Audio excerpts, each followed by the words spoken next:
Hello student, आज आपण पाहणार आहोत टाइप ऑफ पॉलिनॉमियल. या टाइप ऑफ पॉलिनॉमियलचे तीन टाइप आहेत. एक येते मोनोमियल, एक येते बायनोमियल आणि एक येते ट्रायनोमियल. तर बायनोमियल म्हणजे काय, मोनोमियल म्हणजे काय आणि ट्रायनोमियल म्हणजे काय ते आपला.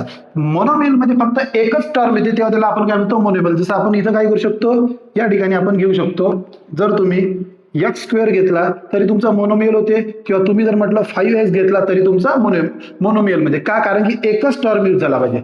बायनोमियल म्हणजे किती टर्म आले पाहिजे, दोन. म्हणजे तुम्ही घेऊ शकता 2x प्लस 5 घेऊ शकता, किंवा एक्स स्क्वेअर प्लस 5 सुद्धा घेऊ शकता, पण किती टर्म आले पाहिजे, दोनच टर्म तुमचे आले पाहिजे. जसं मोनोमियल म्हणजे एक टर्म, बायनोमियल म्हणजे दोन, आणि ट्रायनोमियल म्हणजे तीन टर्मच इथं आले पाहिजे. जसं आता मी जर घेतला x cube plus x plus 5 असे तीनच टर्म तुमचे यायला पाहिजे, तीन पेक्षा जास्त टर्म तुमचे यायला नको. तर हे आहे आपले टाइप ऑफ पॉलिनॉमियल. आणि अशाच प्रकारच्या कन्सेप्ट जर तुम्हाला क्लिअर करायचे असेल तर तुम्ही माझ्या चॅनलला लाईक करू शकता, सबस्क्राईब करू शकता, किंवा मोर्शीमध्ये आमची जे अकॅडमी आहे रायवल सायन्स अकॅडमी, त्यांना सुद्धा तुम्ही जॉईन करू शकता. थँक्यू.